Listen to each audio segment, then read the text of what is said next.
Oh, hey Biafra. Oh, hey Biafra. Oh, hey Biafra. Ụtụtụ ọma, ehihie ọma, mgbede ọma, ebe ọ bụ na ị nọ. Biafra Unity na-ekene gị. Asị m ka ọ malụ gị mma, malụ nwoke mma, malụ nwaanyị mma, malụ onye ukwu mma, malụ onye nta mma. Enwere m ozi na-ezigara mmadụ ịtọ ndị nghọta na isi adịlọ ha mma, mana very soon isi ga-adị ha mma. Very soon isi adị ha mma. Na-eziga ozi anụ agwụ ndị na-ezigara ya traditional nwokedi ijele stick and nke kpọrọ onwe eze awụ maọbụ eze awụ, because o nwere ebe nzuzu ga-eboluo ọbaziala. Ke this video make sure no olu ha aka, if possible tag ha ka ha know my message to them, especially traditional nwokedi. Enwere m a lot of respect ebe this man called this guy, you know. but suddenly obido kpawa agwa ụmụazị, bido kpawa agwa na-enweghị, that is agwa onye ihe na-ebu, agwa onye ala. Ịma n'eziokwu ndị Igbo na-ekwu na iberibe na onye ala moral, but afụgo m na Igbo na-enye some people mbụ dada moral, because as far back as olden days ndị bụ dada na-enye ha respect because ha na-ekwu okwu, especially ndị nke believe n'omenala na ebe ha na-eme things. If yes, na-afụ na ihe ndị a na-eme and ihe ha na-akọwa bụ the reality. But mgbe o si na reality pụọ bido banyezie na nkoyeli, ọ baa na nkoyeli mazia na ọ bagala, and some people jizi this dada na-ama mgbe ha ji awe ala, because the dada ebutugo imama na ha nọrọzi under control of dada, ha nọzi under control of madness. Enwere m 3 questions m chọrọ ịjụ these 3 guys mkpọrọ onwe ha ihe dị amaghị m ihe ha kpọrọ onwe ha. First question bụ ke ihe ha na fight for, ke dia fight, ke ihe ha stand ọbịa ka ha ya si na anọnyụ ka ha na fight for. That is, ha nwegodi ihe ha kpọrọ afa, this is what we are fighting for. Ha nwegodo ofu ife nnọọ ha si n'ọnyanwa ka ha na fight for, then ka amalụzie oke n'ebe a ka ha kwụ nọ ihe ka ha na fight for. Then second question bụ, ọ bụ ha na fight for the liberation of Biafra under IPOB, or ha ihe dị a ha na fight ka ihe dị a ka azọpụta ka ha nwere onwe ha from IPOB? Are they fighting to be free from IPOB?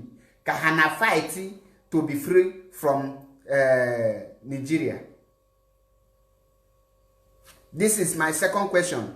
Then third question is, or IPOB is their problem, or the bad leadership, and when that is called Nigeria, is their problem? I need a direct answer to this thing. Send her this question so that kamalebe ha kwaku, obo na ha na fighting idi free from IPOB, or they are fighting, or ha na fight for, let them indicate their stand. Now let me start with traditional nwokedi. This na yabo Dadu Dunanka. I've been very, very disappointed in this man, in this guy. He's not a man, because I don't think he's married. I've been very, very disappointed. Onweho ni Biafra man or woman nwujula ala nni afọ ya pụta na social media na akọtọsị or na-ekwutọsị Nnamdi Kanu or IPOB or any other group that is fighting to restore Biafra. Onweho any right thinking person yebono kata or pụta na social media or ya label how to support or channel his or her energy in restoration of Biafra on social media, or how to bring those that is fighting for you, how to bring them down. Onweho nwujula ala nni afọ mbụ onye Igbo nwujula ala nni afọ ma onye Biafra nwujula ala nni afọ nye take this kind step. Now, traditional nwokedi, as you called yourself, first of all, the meaning of traditional nwokedi is you believe in omenala. Remember, let me clear you this one thing. Omenala is different from Alusi. Alusi abuho omenala. These are different things, but people are maho.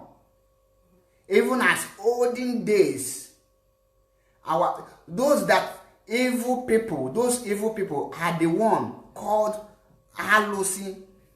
Now, let me clarify you some things about omenala when you talk of omenala, because on any person, be you a reverend father, be you a pastor, Be you whatever you call yourself, irrespective of your religion, you must believe in tradition. You must believe in omenala.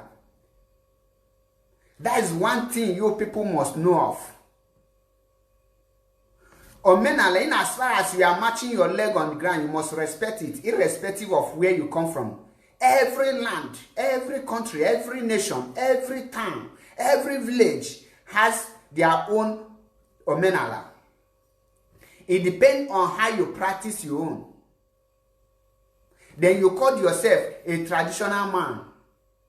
A man that is practicing omenala, the ancient god of Biafra land. A man onye ọbụla na-eme omenala ada land. Onye ọbụla believe in omenala na dị straightforward. Ọ na-akwụba aka ọtọ and ọ na-eme anything mgbasi avoid. Ọ nweghị anything dịka discrimination.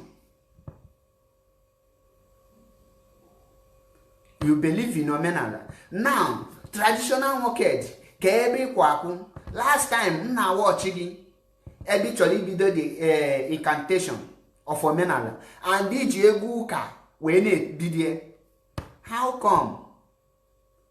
Eji Christian music agoji. Ole mbosi ndị omenala mbido ha chọọ ịgoji ha ewolu afa Jizọs goji.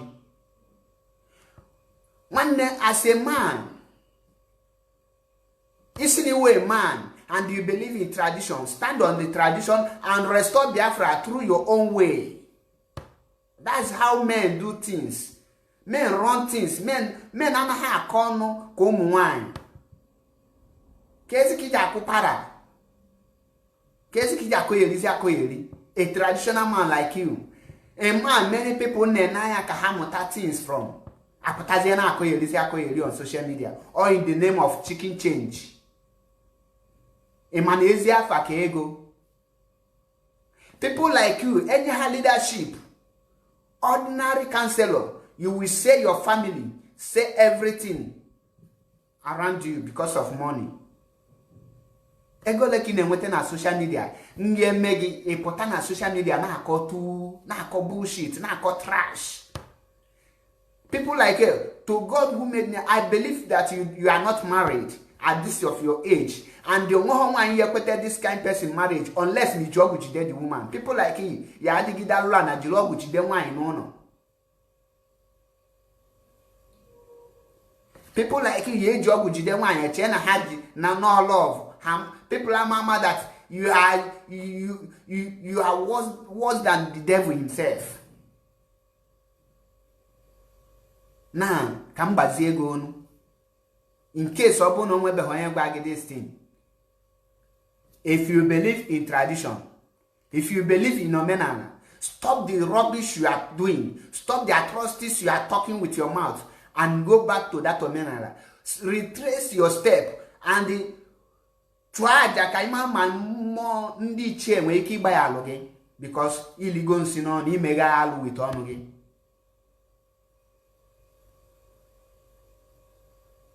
Imega alụ. Why didn't you ebido from you? Because you are a man whom I respected before, not now, because you have showed your integrity. I respect you before the way you made, but Kesiki eji bluzie omenala no bu putezie na social media na akọtọ season no ko nwan. Even nda apuna anaghị akọ ihe na akọ. Ke ma o dada. Ke ihe ma that dada signify. Ke o banje na remote gi.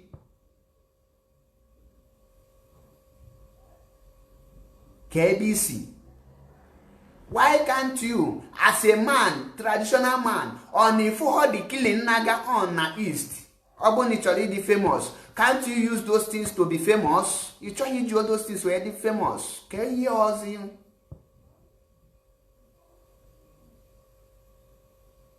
So all your problem now, you are the happy now, okay, obodi kana na nam the Canada, then you will be happy. Then the pocha pozandi Igbo. Then your lineage will be wiped out. My friend, use your brain. Use akonuche. Ikpolo nwegi traditional man. But you know nothing about tradition. You know nothing about omenala. The reason eji Georgie gbara ụkwụ nkịtị nọrọ na anị na-aga ọjị. Na ị na-emelu ananna ị na-emelu the place issue epụta.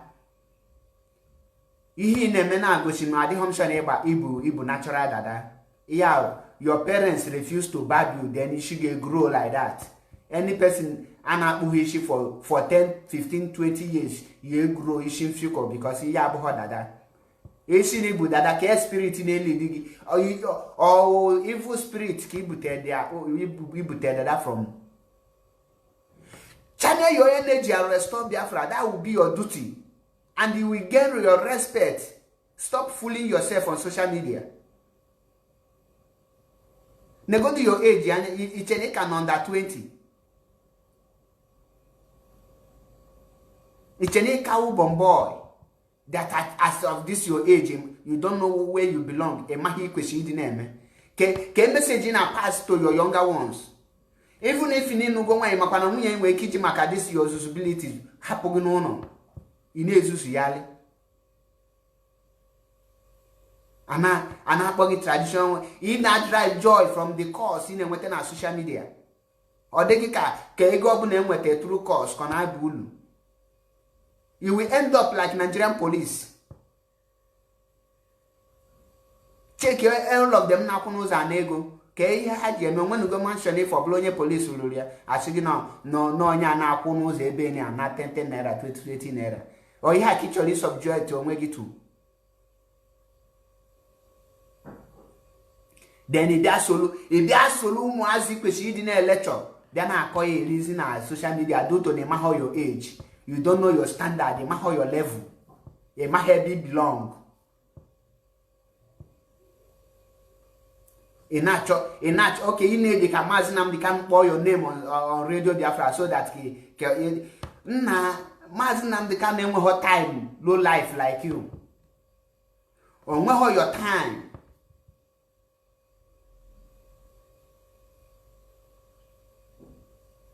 People like you yourself are qualified for the feature on able be safe.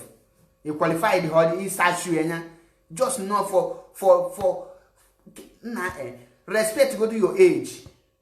Apple is now your family. You know category like this. You go to one of those videos in a area. Only you know go there and watch go to get go to anything. Reason go to ya in a cookie go to the ginanti or dapani. Without Nama then you hug advice. As a man, we Emmanuel advice. Can't you think? You know where Gucci na? You know where Gucci? Mbobo na early money put on social media. IPOB nam the can. Under 10 minutes, you put on social media, in Ajumama Nam the Kana Mayabi integration. Imagine, in Nanam the Kanu Riladuru, in a law immigration, Kaya immigration, we can all voluntary work, King or Germany now. Because on all voluntary work, we young where the kind chance in way, put on social media, na koyeli.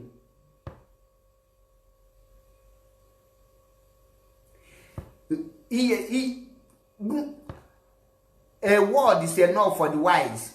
A fool at 40 is a fool forever. One day in a cozy 40.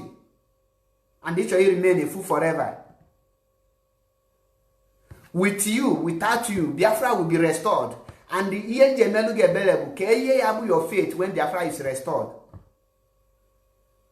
Ke who gave you a bata?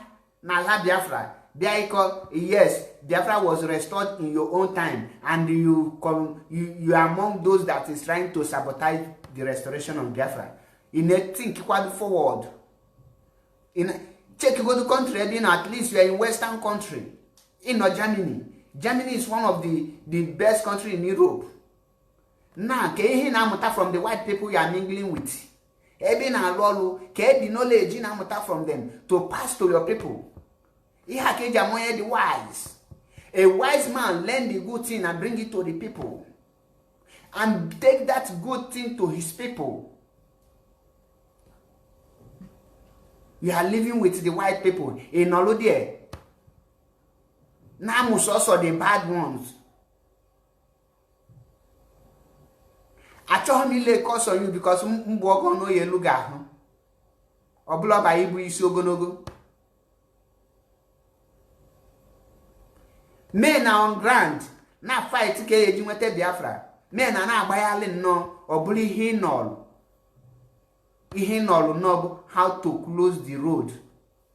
How to become a stumbling block to restoration of Biafra.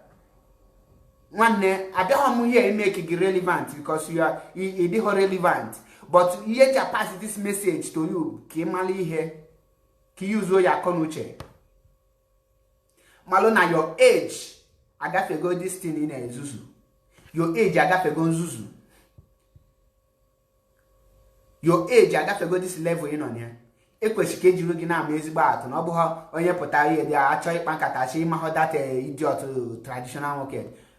Can't you make your ihe there? You go that thing, check go that many, even kin no na life name a video in a the comment to tell you that you are fooling yourself.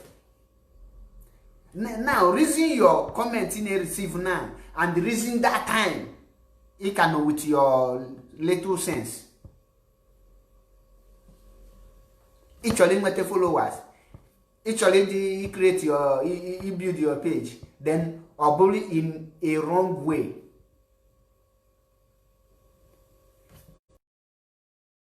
Yesterday, as of yesterday, the gun State. I was waiting for you to bring the video up, but you never did. He bidona how to scam people. Go we build tradition omenala. Because age is build omenala by na. Your village enwelozi traditional ruler. You build your mbu hanwa ya na haji everything but start the omenala. Ongo ya no Germany atunye ego then iziga ne pity ne melundi atunye that money ebele because they will just build you. You know, Germany is a civilized country and one of the powerful countries here in Europe, which you are aware of. From there. What are you learning from there? What message you have been there now from the leadership of that government where you are? You take okay, and what Biafra? You like you can make this thing introduced to Biafra land. In a good picture, Michele, and a picture of some of those ones he download from internet, and he claim you are working there. How many hours can I do? In a day, how many hours can I do? It will wait the whole time. This our people, Ndibo Kuloku see that no Kenyan show me rice, almost a Tonya spoon. Okay, yes, I am here going to buy work all day. And I know to Nino, see no Kenya down on no, you want more no willing. Go up with your Kenya now, no, you want more no willing. And Mr. Traditional okay. Why is you long way you want kobo 1 naira? Why? Why are you fooling yourself? Now, can I say your duty since you will go Kenya nama here? Because mbo Kenya mmegidere yale mazi position ya akuziele ndotozi akuziele because mgbe diokpala mmegidere yale mazi na no diokpala o sete diokpala analia the position hajiele baziele on kan baziele go na ihe kwesiri dị na-eme since inamaho your brain na gwaho gị kwesiri ime kan gbazie gị kwesiri ime as a traditional man you believe in traditional omenala and actually keep those omenala. Actually hold your back. Actually promote you. Ndị need the contact now with the custodians of all those omenala, meaning the traditional rulers. First, if you don't go to your village, if you don't know your place, if you don't go to Hajibe, if what those you know who's and your elders, the Igwes, Igwaha that name will ye bo omenala bunu. He can have to go to that place, you know. He have to Germany, pour down, and not her number, akwada a momenala. Icho no menala, ya no na ala nai, aleba he chole made that omenala, when they made the omenala. Elucia dear, Igwaha ni choka omena first. He has all those omenala, all these traditional rules and regulations. If you don't restore her back, has here all those evil ones, you chase them out. Then after chasing them out, you put things in order in your own village. After that, a guy has here extended because any sinuna maloma we putilo. Igano na Germany na go lo alusibu na ofo oji. Alusibu na atoji outside. Iyibunu onon hozibunu.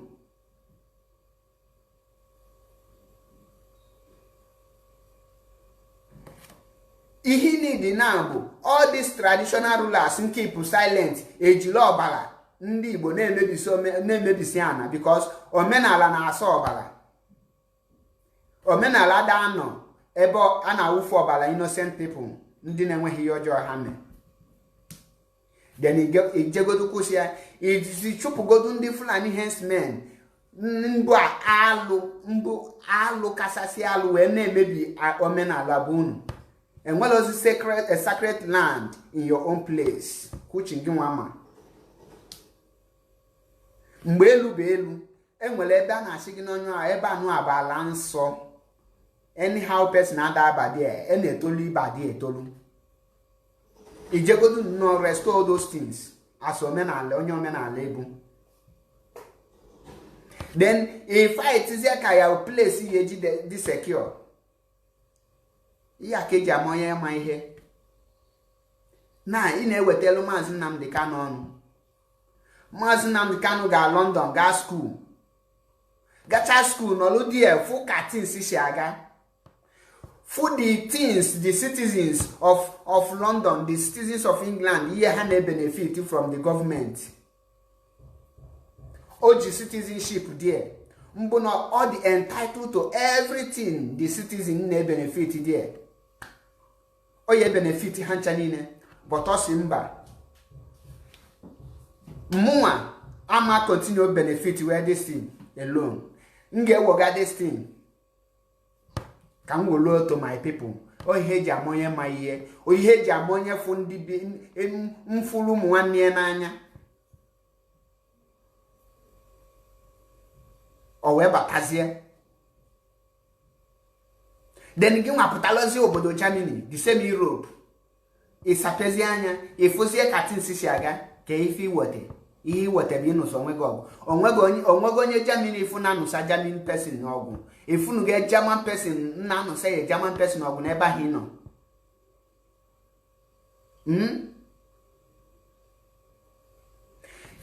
At least in on a social media, in have many things in them. How many careful goal? Hananu saw Gunimo ha. Malife, Onyasi Ayara Koji, Nemi Hojo, Moyasi Ajide Koji, Nemi Homa. Nwokedi, traditional nwokedi, Hak Iji. Pụtawa n'ụzọ adịghị ebe anyị na-aga jukwa ese ndị gbagoro ụzọ ịgba ka ebe ha nọ today ka anyị eji ene ha o jogburu udene ma sigbuo nkakwu na ngị nwa mkpọrọ onwe gị a traditional man amakwu nwa ọtọ n'eziokwu ngị nwa mkpọrọ onwe gị a traditional man ama nnụnwe ọgụ zọpụta your people ngwa kpọrọ onwe gị traditional man ama standing for the tradition and protect it. Iji egwu ka aga ọfọ, iji egwu ka aga ọjị, dị confused, na-eme ka onye agbara onwe site n'afọ nne agbago onwe. O nwere ebe mmadụ ga-ezuzu ọchị na n'ọfịs enọfọ na-achịtewe nzuzu gị adịgo too much. Ihe ị na-ezuzu ọ dịgo too much. Abịaghị m na dis Biafra unit ka m promote but o nwere ebe onye ala ga-emegide ya kụọ ọnya chen.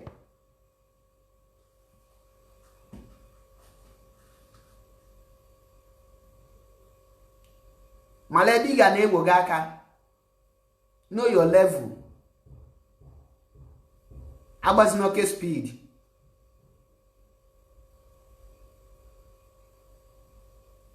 Ebe anyị na-etinye aka ga-elughie. They go to coordinate your people first. Ka amalụ na-enwe something in you. Mmadụ one ka inyegoro aka na your life? How many people ka inyegoro aka? Ibidoro ọfụma.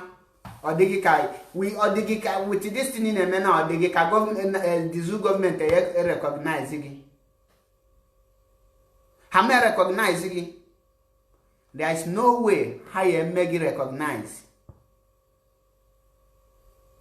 O nwere ihe mekịta ka ha because ha na-ege anya na afụ ka iji akọgheri tata ịkọ maka IPOB, echi ịkọ maka Nnamdi Kanu Iso, echi niile ịkọ maka ụmụazị dị ọda dị ịkọ maka ihe ri ọba, ịkọ maka ndị Arochukwu, kọ ihe dị makwa na-akọ nnọọ ka onye kpu nwụtụ kaikai with tramadol. Afụ na ịdị iberibe so kwụsị. Even the zoo government enwere ike ịkpọ gị na ijos na-eto onwe gị ule. Ijos na-eto onwe gị ule. Ị na-eto onwe gị ule. Ọ kalụ gị mma. Earlier is better. Ị na-achị na. Send this video to traditional nwokedi. Gị na nzuzu ya nya olugo na that is olugo bus stop. Nya na chi etewezie. Nya mali ihe. O kwesịghị ịma ihe by now. Then nke si na ya nke anụ mpama nke ọzọ a si na ya ijele speak.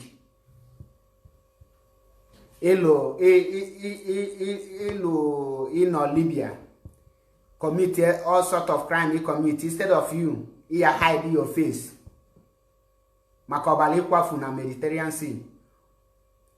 Ọbali kwafu go na Libya. Yet, inwe the gods, inwe the moral, ịpụta na social media. Ọ bụrụ dị ịpụta ime apology, iyo biko ka agba ya alụ gị na nke community gole, nke imegole eme. Ịpụtazi again, ịbịa continue your atrocity. Ịmakwa na udene ga-agbanụ gị reject self, ma ịnwụ. Ịmakwa na ibu alụ. Anakpogi jele speak. Isheneko. When the death of the spirit of the dead, ndị Igbo na Libya, mgbe ha ga-atrak gị, mgbe ha ga-apịa gị ụtarị, mgbe ha ga-ama gị akantị, mgbe anyị fụ na ihe a na-agba gị na odela ala, nke ya agba gị ya agba ọtọ gaa na street.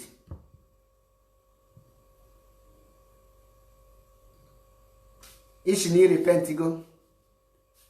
Then ke ihe mmegi ji wee repent here ke you repent through Christianity way ke you repent through traditional way because these two things na come Igbo through the traditional way. Iyaga meet the family of those people, Igbo, their children in Libya. Then apologize to them. If they accept your forgiveness, then you are forgiven. If they reject it, my friend, you are a sinner, and the blood of those innocent people will continue hurting you.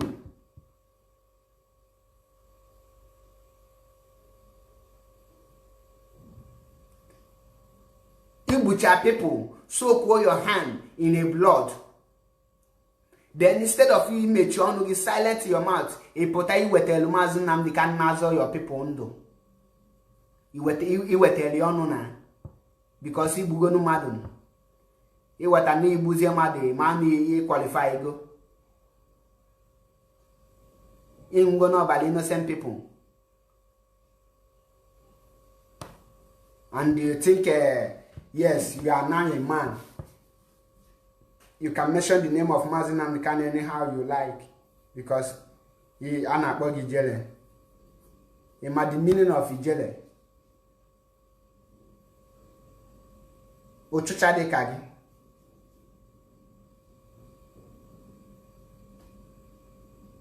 Can you give this advice? I don't have him here. He make you famous. He make you popular. But can you give this advice as an elder brother? Because you are still a small boy. In a fish brain. Ubulazo. Or him. The earlier you stop with this nonsense, this trash in account social media, the earlier you retrace your step. First of all, you go to the family, you know them one after the other because you have their record. All those people Ibu na Libya, go back to them and apologize. Get or something, appease the spirit of the dead because you have stained your hand in blood.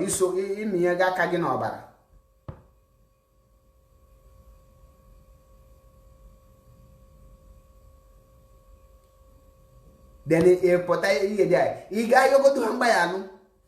Hambayano give you a good life to live. But it happened to show how stupid you are, to show that your stupidity has no limit. You put on social media. Can you hear the name?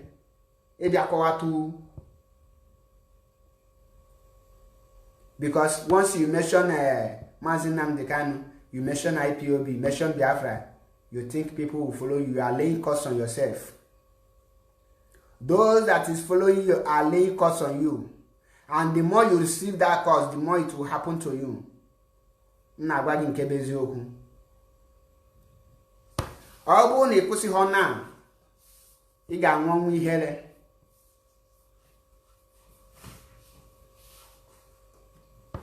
Obu na ikusi hona. Onye na-amaghị ebe mmiri normally Adam ebe ọ kwụsịrị ime. The journey you are embarking on will swallow your head because aka ga adịghị ọcha. The only person aka ya dị ọcha bụ enwe ike ịpụta na-ekwu okwu. Oni nọ na ọbara ndị igburu egbu, they are crying for justice.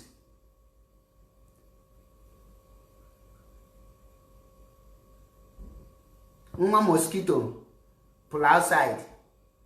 Gacha bata si mommy, hey mommy, come pull outside. Everybody just na kolo maka, hana kolo maka. O maha na obu haka ka na kolo ya na o ka kubu onye obu na chizoria. I wata na nda na wunye na shigi ride on ijele na ha kwugi n'azụ. Ha just na laughter gị. Mgbe ha ga-akpụfụta gị ọkpa mbala ilo. Ha kpụfụta gị ọkpa outside. Ha hapụ gị there.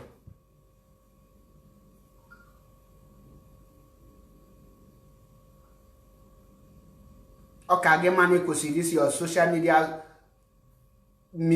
rant. Stop the attack on Mazi Nnamdi Kanu before you go down. Cause see the attack now, you can make the chance before they get too late. Mazi Nnamdi Kanu not on your level or not on your standard. A particular social media in our history. Ke history man. In my your own origin, they go to make DNA test. Can you go show now your father Mutagi first? Because I don't sure that person in a father is not your real biological father. They go to make your DNA test first. We make your DNA test, then they ask him thank you. Because mbaki you a matter, draw your mother on your own night. Kopolo ga for onye Hausa ma wa afọ onye ofe mmanụ mgba this away match we be pianye that goal move that God forsaken team in akpọ onwe gị na onye bata na social media Mazi Nnamdi Kanu is a scammer, Mazi Nnamdi Kanu is a thief, Mazi Nnamdi Kanu is this. Ngi nwa na onwe gị na ka ife ibu Gịnị ka ị bụ? Mụ na challenge any person. Now we go to one person here, but I see that I was scammed 10 naira by Mazi Nnamdi Kanu, so place, so date, so time. Bring out your evidence to prove him that he's a truly scammer. But everybody na trash, na rubbish. One behind any person knockata, but with a such thing. You hear na potable na social media. Is staying onye Chineke goes go. Onye Chukwu gozi gị. Onye Chukwu gozi, ọ gozi gị. Onweghị ga-akọcha nwe. Ya one thing ị ga-amata. Onye Chukwu gozi, ọ gozi gị. Onye ọbụla ịfụkwụbara aka ọtọ. Mazi Nnamdi Kanu is alive today because no kwụbara aka ọtọ. Now, gị nwa bụ ijele speak or traditional nwokedi. Gbagodo ukwu na that zoo. Nolugodo die tie Biafra. Lead go one protest with 2 people. Then he survive one man. Yes, you are a man.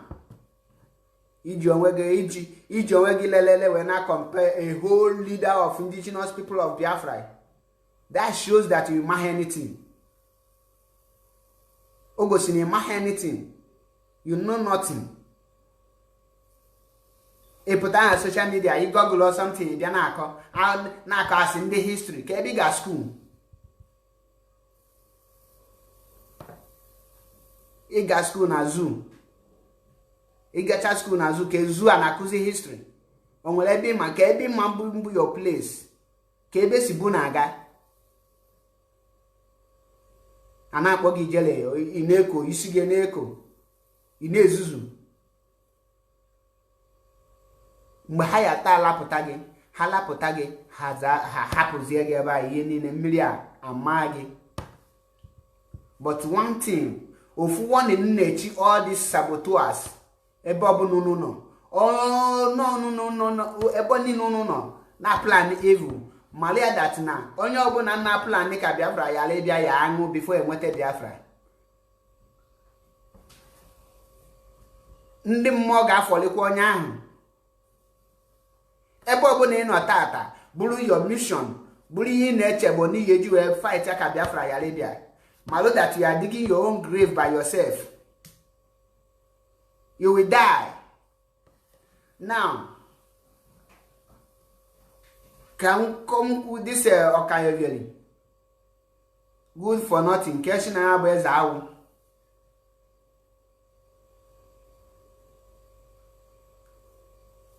Why are you able to know Abu Dada Nezuzu Kali Ezuzu? Most of them, Pa Dada Nezuzu. Name maybe Sila Dada. Igbo adi homma for onye Dada. Mmanya ike, hard drugs, adịghị mma for onye bụ dada.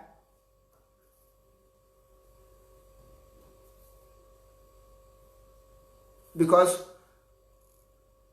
the more you na-take here, the more ọ bụ na inwe the spirit to control you, ikopu. Eze awọ zuzugidere ya ka eji kpọọ onye isi ka ọ na. And ihe ka na-echekikwa na ka ndị awọ ma mma. Njue hapu onye ala ọ na-aza eze awọ. Does it mean there's no men there? Ọ pụta na ndị awọ ama control this madman before maybe aha.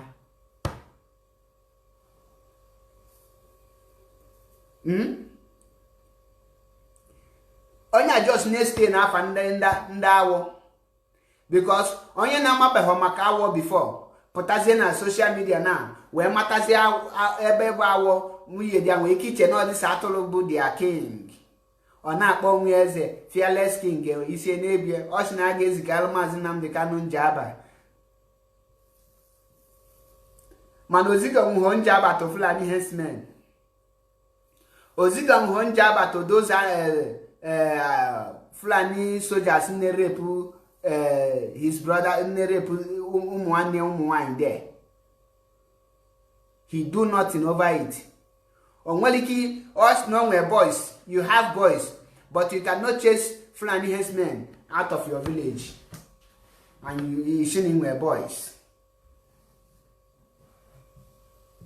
Isn't wear boys, man in wiki ichopun ndị Fulani herdsmen at your place. As I will take your time, because after now you believe in onyonyala moral. Your own madness, bunda wo ye treat here. Nda wo treat here as our madness, because onya na maybe afunu. One maybe afa ndawo. One maybe afa ndawo. Obuhi ye jimara wo ka this idiot na represent. Opụta na social media na akọtu na akọ iberibe. Now, to be sincere with you yourself, any family leadership, capable go do a head of family, can you lead your family? In making your own family organized, share half a good 1 year. Realities are that family. In Mokwana, charity begins at home.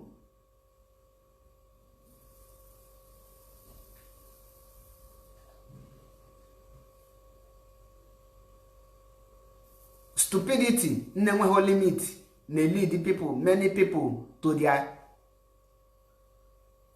to journey of no return. He continue with this fucking shit in our social media. You will not live long.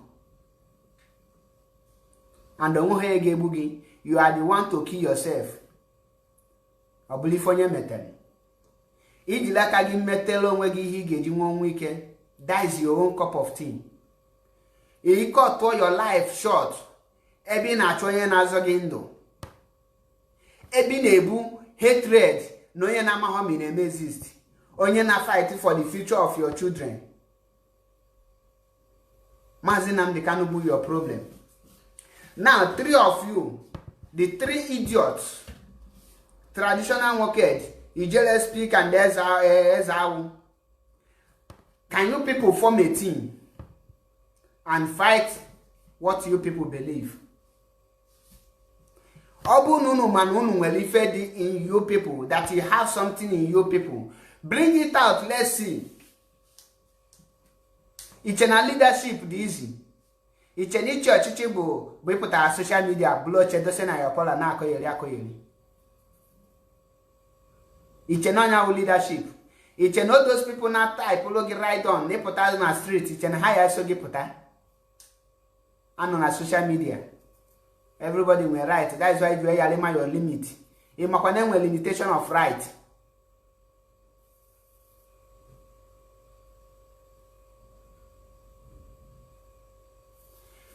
Ask him this question, and I need answer. I need him answer. Can you help your problem? What are you people fighting for? Are you people fighting for the restoration of Biafra? Or kunana fighting to be free from IPOB? Kunana fight? Can you na fight for? Because IPOB and Mazinam Dikan is your people problem. Now, go on along working with Biafra. Man, he hate Mazinam Dikan. He hate IPOB. Name one reason you do about Hasi. Because the only thing on which we hate Mazinam Dikan. The one reason each we hate Mazinam Dikan is, oh, so I wanted Biafra now. Mazinam Dikan buying in a record that none will restore Biafra. Why not me? Okay, she called from Gabaniana. Hey, on a metoluho, my friend, you are not a man. I can remember as far back Mazinam Dikan who this thing that Nihenya need the robust 100 men. Source 100 men. Iju went Biafra. Even more at that time, in my zone, I got a year there now. I men none of my zone. Many people are now saying, but their zone, I got 100. But unknowing to me, all letter can match it. Mbe ihe ji amazu dike potazi. Malona, all the whole zone and what they on here. All of us in the that time, we had this, we had that. For that to be a man, the men no mean that I am within our zone. Then if you a man, mputa fully, kulugo do chin chin. Single, social no, just no, ne shaking the whole country, the whole zoo with their guns. Or ne shaking her, it turn up put her face again, he last still 5 seconds. Obli yo bunye zoo di when they collapse now, bunye gia boys awo, ya non do low 5 seconds. Obunye gia polo wegi traditional worker, mazina the can bully yo bunye zoo, bunye 1/4 of it. Ye be intellectual by in. Because talking is free. In where the gossip put na koyeri. In where you shake with your own local government, not to talk of a country. In where you na who your councillor, the councillor never represent you. In where you water there now, who that someone is talking and respect again. All the impossible. That is impossible because you are irrelevant. Ke record in a keep. Who are you? Ke heji maro di ke hine me gini ki megolu. Now, those of you nashi, hey, I will do that. If I were to be managing Namdekano, I will restore Biafra. Onwele jigaka. Onguwa tinye mazin Namdekano the position on. E potana fight for restoration of Biafra mazin Namdekano akobagi. Ipotana restore Biafra onweye kusigi. Form your own team, form your own group and lead. Nobody is holding you. 3 of you. Amaham ebununo.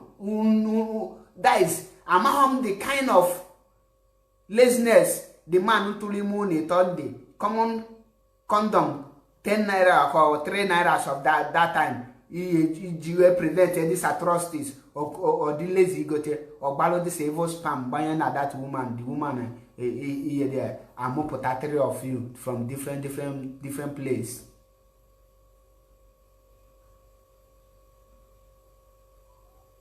Onye se chat, onye nwo chat Ramadan seli Igbo na this hot weather put na social media na akoyeri because he mention on the kind dey popular.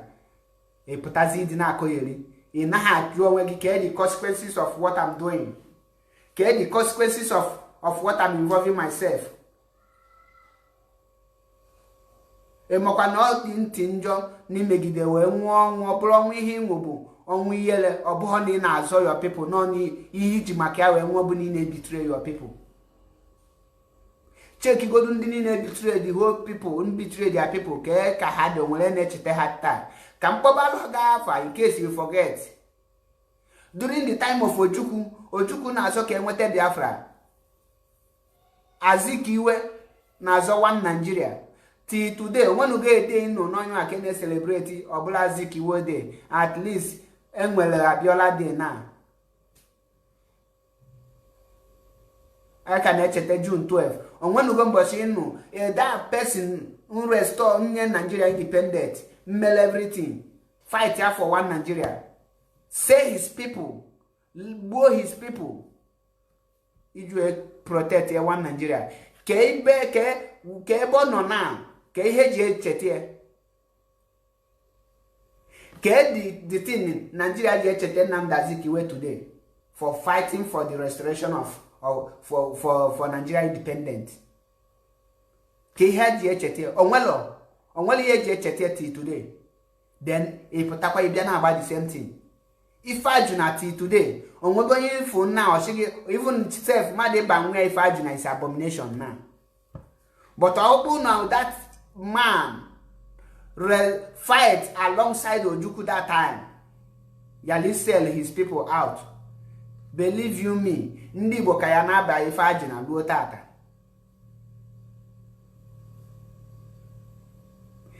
The same thing now. Oni na afun miye megide nyanwodo John nyanwodo njuwe nwota. That name yenya o close go that lineage. That name no onweho nwa afi Igbo ya do na kata no like eba nwa nwodo because Nwanwodo now have killed that name. So traditional nwokedi ka ịmalụ na ị na-egbu your name. And what is ebe a normal the family of Ifeajuna, most of them change gafa. Had added that name Ifeajuna again because of the shame their father bring upon them. Ezawo, the same thing goes to you. When we get you will close your lineage from actually madu chodin wine from your family ashimba hapukananda. Now they are full of betrayal. High the family. Onye pụta na akọ yeri.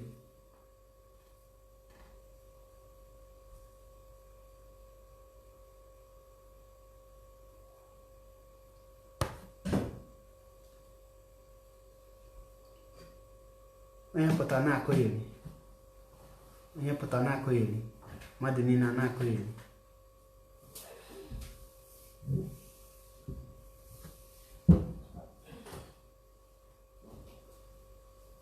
Now, mụaka na-ekwusi ike. Ọ bụrụ na Maazị Nnamdi Kanu, not because of na Maazị Nnamdi Kanu bụ the leader of indigenous people of Biafra, bụ your problem. Why can't you get several times come up with a superior argument, then you will follow.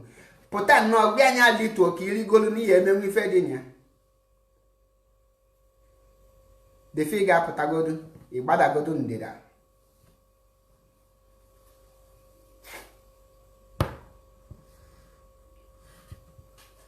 Biko gbanyụgodo ọkụ.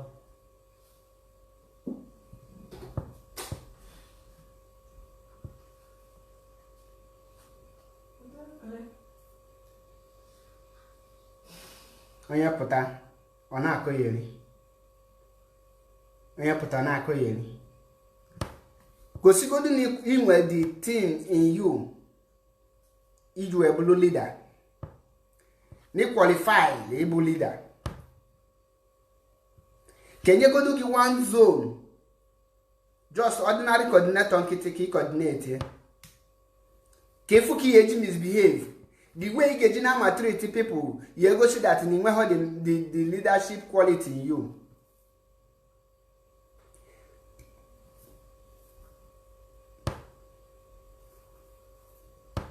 Ibu a leader, bull on your chop. Actually, ibu leader, then ibu leader. And when if anafu before malo nizu keme, only fed in you, you go see ibu leader. After that, in a mal years, no nya leader.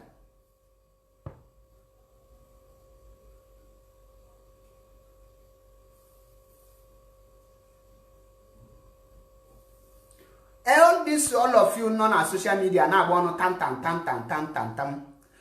Chigodu what? Jagodu not chigo. Did go to just ordinary meeting in Kitty, but go to their leader first. Chigodu that group of 15 people. If go the problem again, my dear, not to talk of one nachi millions. Mazina the can make a mazina the can make a mazina the can make a can't kill me. Kedun kebungi one man.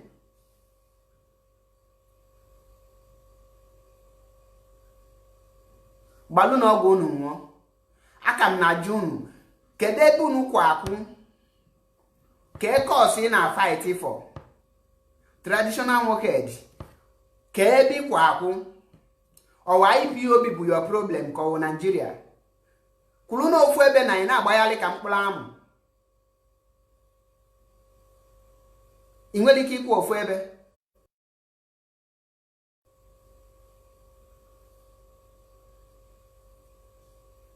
Odogwa blogger name and they jiri ifojo ama odogwu. Kegbuo dike na ọgụ ụnọ kegbuo dike na ọgụ ụnọ mgbe ọgụ shizi outside pụta chọwazie dike. Na Igbo ka dị save tata bụ maka na Nnamdi Kanu na-apụta ekwu okwu. Na jugodo onwe gị nke nwa na-akọ ihe a. Ke project federal government nwere n'ala Igbo na ngịnwa why na lead ho ka enwe such thing n'ala Igbo.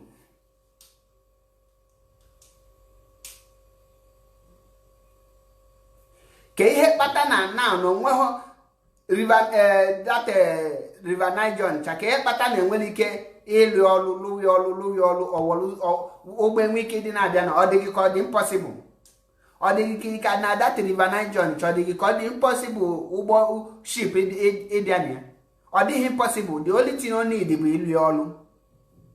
Ka ihe mkpata na onye nọrụ n'ugwu Hausa gaa school dee JAMB score 50 o nweta admission na university, mana ịlụ ọrụ n'ala Igbo gaa school dee JAMB nweta 150 ịma nweta nwa admission achịghị na meet her cut off mark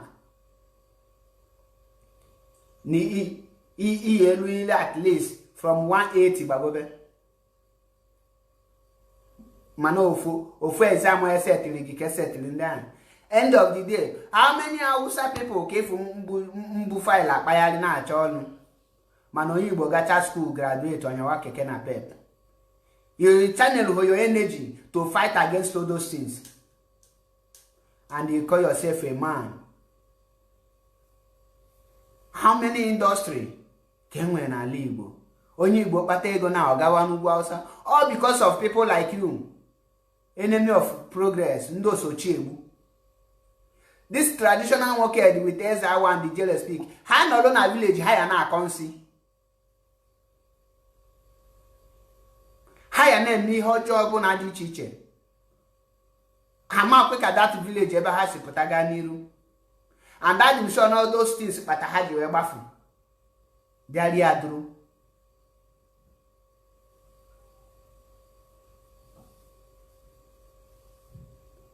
This kind of people in all village, ha ya na-rape ụmụazị under age.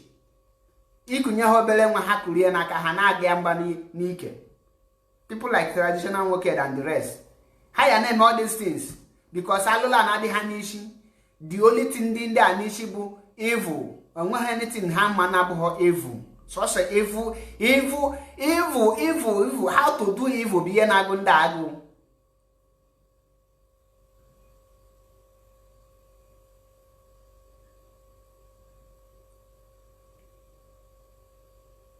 Ka ha ga-esi wee mee evil biye na-agụ ha agụ, esi m n'anya dị onye ahụ mma. Ịmalụ na ịchọrọ ịzọfọ Biafra and ịchọghị iso Maazị Nnamdi Kanu, kwụsịkpọ Maazị Nnamdi Kanu afa, then build your own group and start and lead by example. And the only thing na-ebe nnọkọta all this idiot group of elements in na akọtasị Maazị Nnamdi Kanu. What's Maazị Nnamdi Kanu bịara efu ha nchani na nọlụ die ka ifi nọ die eme enu no nwe time ndị bịa gewe gị ntị.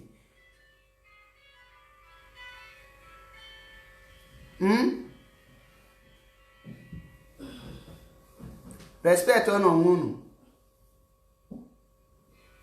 respect unu age unu. Three of you, Ijele, Ezawu, and the traditional nwokedi, respect your old age and stop behaving like imbecile.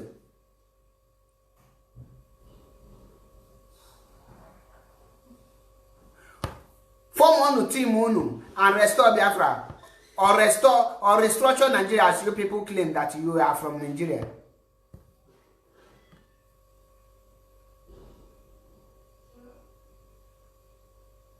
Kushini izuzu na ezuzu.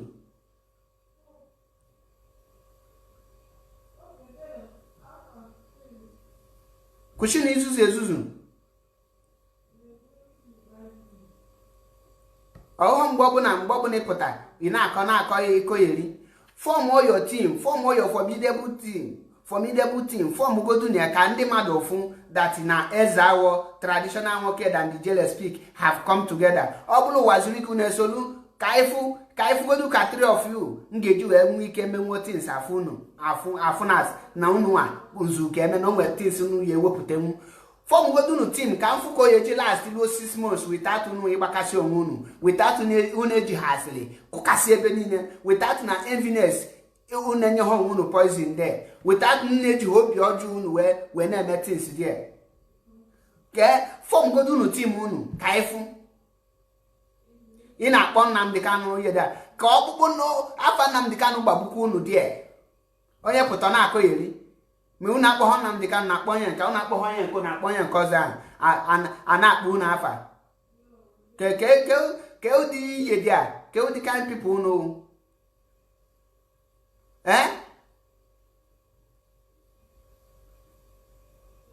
abịala m here promote unu but I can't unu this warning ọ bụ unu na-akwụsị all this nonsense unu na-eme na social media ọ bụ unu na-akwụsị all this rubbish mmiri ga-elu unu na unu ama ebe o si wee lili unu because ijiji ntị ike na-eso akpati ozu ala n'ili ekwula ekwu mere okenye ma ekwuba anụ ya anụ mere nwata onye mara asụ ya sụọ n'odo onye na-amaghị asụ sụọ naanị a na-ebe atụọla ọmara atụọla ofe ka ofe n'isi n'ahịa ekwucha m ka ọ dị m n'ọnụ but ọ bụrụ na unu achọghị iji ilu unu wee gbuo eze unu ọnụ very soon very soon unu afọ ihe unu ji aka unu metọrọ onwe unu fọm unu tim unu ka unu bidogoro restọ Biafra mmadụ all this ihe unu na-ebupụta ya social media unu na-efulu onwe unu let it stop okenye amaghị ejie nonsense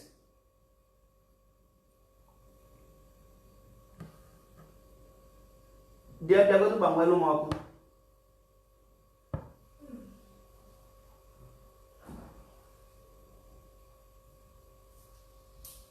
onye pụtara social media ọ na-aka ụwa zuru ike forget na destiny na ihe o kwesịrị ime bụ iji nwayọọ respect old age o respect old age as a senior brother to Maazị Nnamdi Kanu ọkpọnya onye tie some guideline osobi ya n'azụ mana ọ hapụrụ ime nke ahụ na nke ebe ọ lead ya o mekizi onwe irrelevant ihe ọ nọzi na bụ obele nchọnchọ ego na-achọ ndị agha akpanye ego ka ha bịa ime Maazị Nnamdi Kanu attack iche na those attack nwere ihe ọ na-ewepụ Maazị Nnamdi Kanu n'ahụ.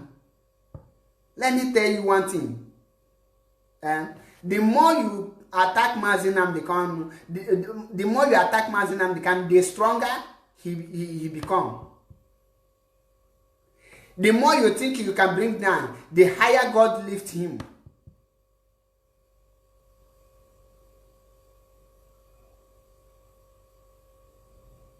Onye dịka unu chere unu waziri ike megide today ọ ka na-ezuzu na-aga asarị ka na the other side na-eme nke na-aga nwunu a na-enekwa ụmụ ọchụcha nnelu anything pụtakwa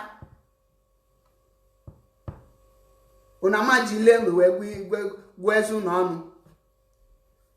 Ọ bụ na enyi of unu ji nwaanyị and nwunye unu adịghị enye unu advice ma nụkwa na ofugbo bụ unu, because any reasonable woman unu nụta ya gwa unu ọ ya akpọ unu gwu that na ihe unu na-eme adịghị mma.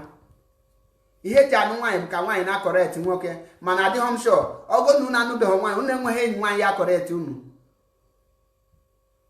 Unu enweghị enyi nwaanyị ya gwa unu na ihe unu na-eme adịghị mma. Unu enweghị friends ya gwa unu ka unu anaghị etake advice. Unu abụ eze onye agwana m.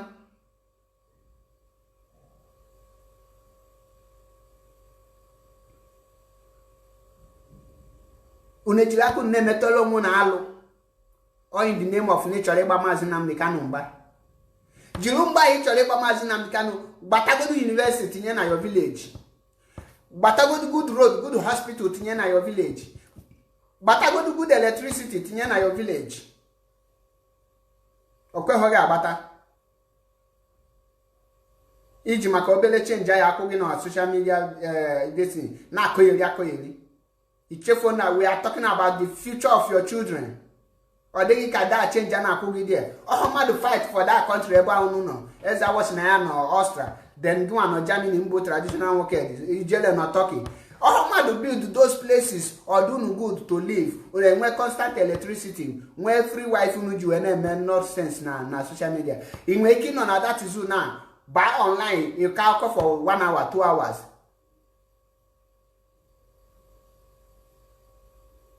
All those things will mad build they up or you like that, and people fight for it, people die for it. and today their children are enjoying it. Can't you fight for your own people? Fight for your own children and stop this your so-called rubbish thing you na-apụta na social media akọgheri gasị. Onye pụta na social media na-ezuzu amụrụ unu mụọ nzuzu ka bụrụ n'ọnụ wit nzuzu asị na ịbụzi traditional nwoke na ịma amazi ihe ịmasị mba onye tolugokwanụ m oge ịma ihe. I'm of age to know something.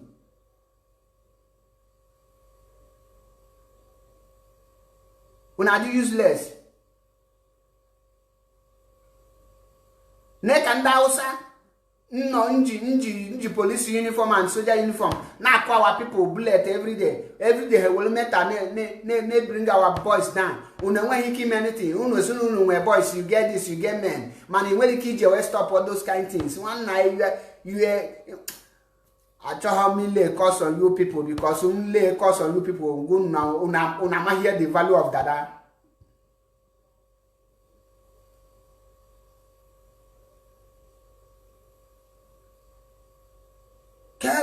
The kind of evil spirit nime.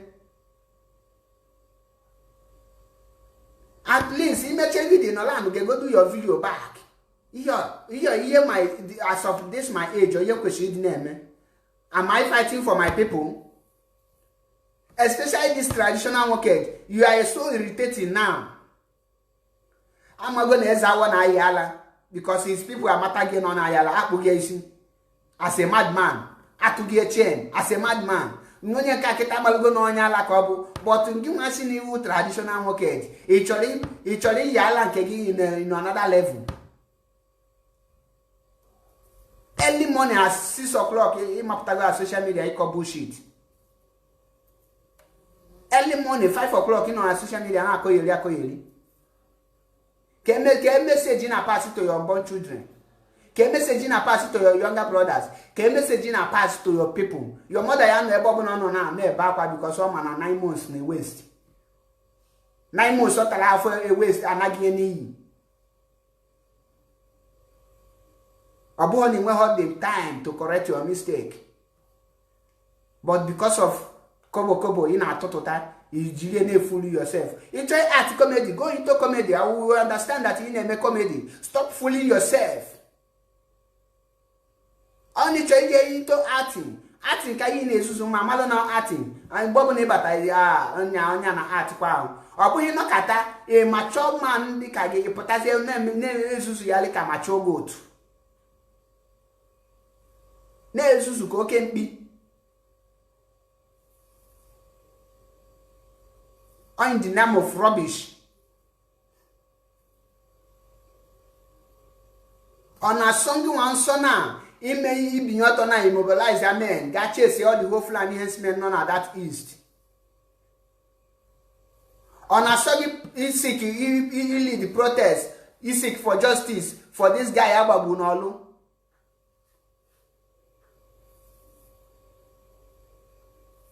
Because of 15 naira. Musa Pialo the guy, Captain Yambona. Cut all the life of that innocent boy down. And you know, in future those things, he would be paying on social media. You could hear, he could hear, Mazinam the Canon, the IPOB, this and that. Back on me akagi. Why in the body ever half in the be higher more power, but half outside the force outside higher more power? Why?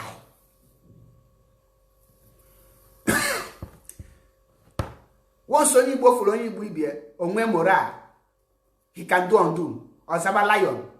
Utiblago, never you be no. But when you say Yoruba man, you become a cold water, ice water, you mellow down. That's how stupid and coward you are. You see a man who can stand before the Hausa people, before the Fulani people, before the Yorubas, and he challenged the zoo, and you know what tell on your horn. Na Tondaga fire 3 of you now warm up na Sahara Desert.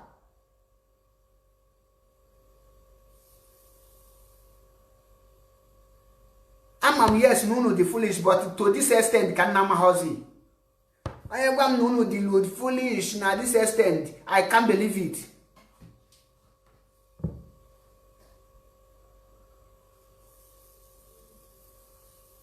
na ka nju efu the reason iju mgbapụ na Palace of Justice or kwa ka na bịa ibiazie na ha taa because he live the life of Ifeajuna, the life of Sabo, the life of Igbambato, he betray your people. This is the kind of life he be.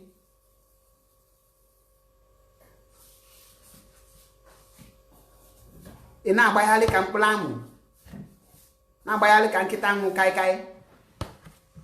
Iche no ya bụ ndụ.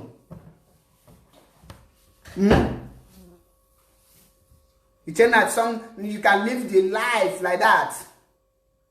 You are living large because he galiadu, he win immigrant na Germany. High alone, then you have arrived. In a comparison again. Then can put those of you nke never happen na social media. How what na hammer history. Nnamdi Kanu enwe hono mgbabia UK, mgbabia London onwe hono. Ngima inwelono before coming to where you are today. Onobu land there ki bido chowo no. Some of you spend 5 years in camp. Ebe na acha akwụkwọ inwelono ifuzi onye nji plane wee bata. Na weteli ọnụ. Inwelono there. Ita pasta for more than 4 years. Maka na Chineke metụrụ gebele ihe dị aka kwashọkọ ya ligbu gị na n'obodo oyibo. Pụtazie today 9. Nweta ego n'nwa jai ọ dịzie gị ka landigo. You got nothing. Onwere Fiji. Maazị Nnamdi Kanu enwe hụ na mgbe ọ bịa UK. Later on. Yes, onwere ụlọ. Gị nwere ụlọ mgbe ị bịa. Onwere ụlọ but onwere ụlọ taa. Your father nwere ụlọ na Nigeria. Not to talk of ịbịa UK bịa nwa ụlọ. Ndị a niile na-asị na Nnamdi Kanu enweghị ụlọ na UK na onweghị ụlọ na London mgbe ọ bịa dị ya. Your father na village ebe your father nọ o nwere ụlọ ọha na-ala n'ọdọkọ na-alalụ. Your father kpụ block. If you cannot take, some of you no tenants na your own village. You will tenant na your own village. Some of you tenants na village unu. Rent loan on no loan also in your own village. You are not ashamed of yourself. Mba, Nnamdi Kanu yebulu from Nigeria bịawa UK. Because all will visit then all hotel before cholono. Among some of you are thinking. Now I know that education, since education out here to kuche. Angalona, it's any create news. London I will bend there. In which you compare only an faruku with your own father's house. Your father, till today, some of you, una father, I go to school. Till hango, then in where the mouth put on social media and cut trash. Your father go back school, not to talk of machine, you go motor or for this water. Some of you, your father till I go learn a lot by cement.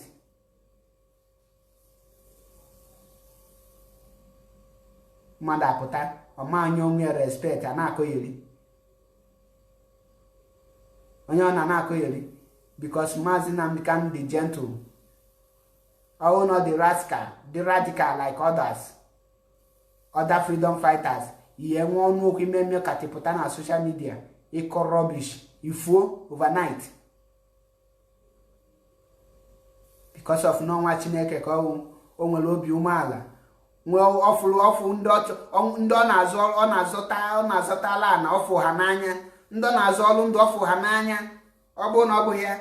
Mado de ka traditional nwokedi apụta na social media for me te rubbish. Onye believe ndị ka eza wapụta na akoyeri. Then this woman traffic mkpọrọ onwe ijere apụta na akoyeri. Don't worry. Your record is already on the ground. After Ken restore Biafra, you will be judged as a woman traffic and a murderer.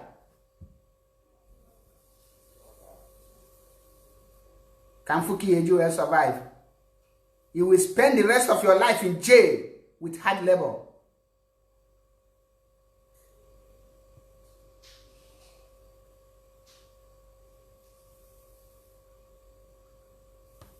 apụta onye ọ na-apụta n'aka eri this and that. Maazị Nnamdi Kanu nọ here na-agbagharị every day. At times ọmala lụla oshi from one country or go to the other country, from here to here, yet the thinking ya agụ ịbịa kọ eri na social media because of na ị na-achụ ego. Are you mad? Ala na-agba gị abụrụ n'ọnụ. How many Yorubas ka ịfụ na-apụta na social media akọta Adanyenka's grandson upon ihe niile ọ na-akọ? Ifu ka ha keep silent na support underground. Onwego debe ọnọdụ wrong, they will call him privately agbazieri onu. But you people, Nnamdi Kanu bụ n'onye Igbo, anya ụfụ, obi ọjọọ, hatred ebe niile ka ọ ya legafe m. Ụfọdụ n'ime unu ya eji wee bulu nwannu na iwe n'obi years ha nọkata enye onye a nsị.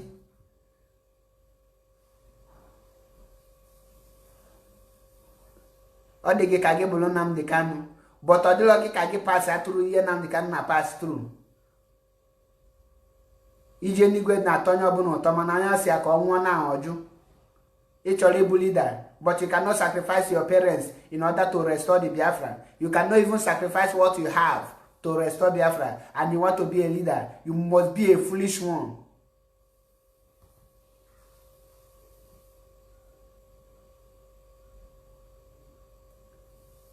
Muano here he propose a law for all this janjaweed in the name of because of Nahana Suibu. All these betrayers. Labor your parking for complete 12 months or if not or 24 months, so that your brain will restore or will reset. Because the kind of evil heart this kind set of people this kind of people can have at Biafra land. I tell you.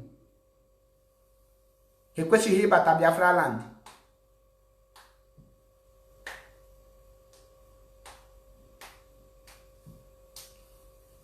Evil people everywhere, jealousy and hatred. Jealousy and hatred, you many things before I am here. This is why a brother and one year working in Pakistan because of money. All this kind of hatred, traditional working, and there's our with this stupid go to Ijele speak. All this kind of hatred. This kind of people, if you are their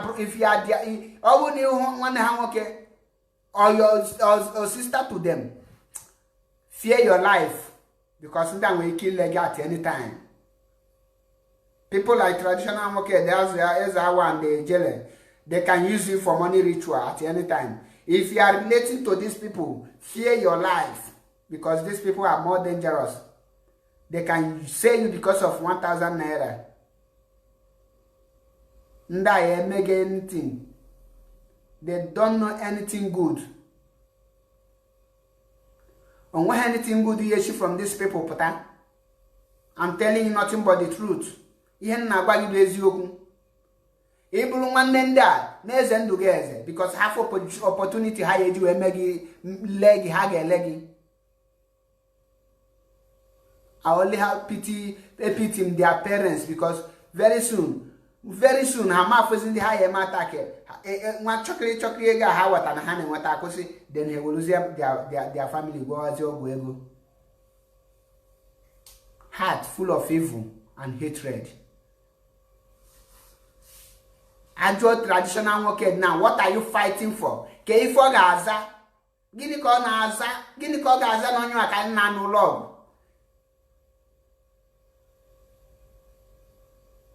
Asịa na nke ebe ikwu akwụ wee na fight your battle, ka ebe ikwu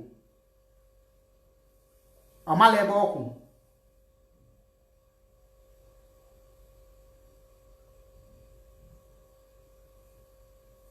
Onwele ebe ọma ọkwụ. But one thing ga-agwa gị this evening, the earlier three of you stop this una madness is better for you. Gbasa ozi a, make sure that this ozi galu to ijele traditional worker and there's how. Gwa ha chegharịa before they meet their end. Ha kwụsị all this abomination ha na-eme. Kwa ha chegharịa.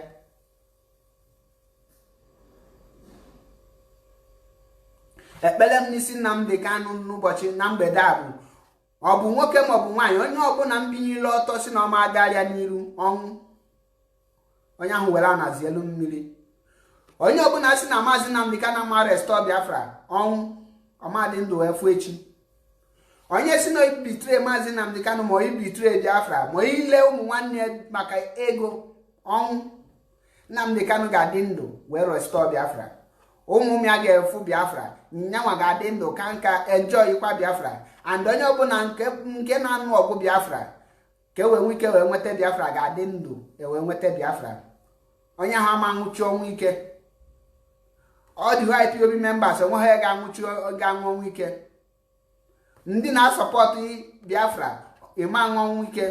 Anyị ga-adị ndụ until Biafra abịa. Maazị Nnamdi Kanu ga-adị ndụ nwetala anyị Biafra n'afọ a. And ebumnobi ọnọcha ka Biafra wee dị ka ndị ọzọ wee bịa na-esi ka asylum n'obodo Biafra. Ọ ya bịa na mmezu ka Chukwu okike abịa ma gbaa anyị ume ma chekwa onye ọbụla nke na-asọpọtụ ya ogologo ndụ na arụ isi ike. Ekpe m n'afa Chukwu okike abịa ma ise nya malụ nwoke ma malụ nwaanyị mma malụ onye ọbụla na-akwado Biafra unit mma. Gbasa ozi a ma mekwa ndị enyi gị invite.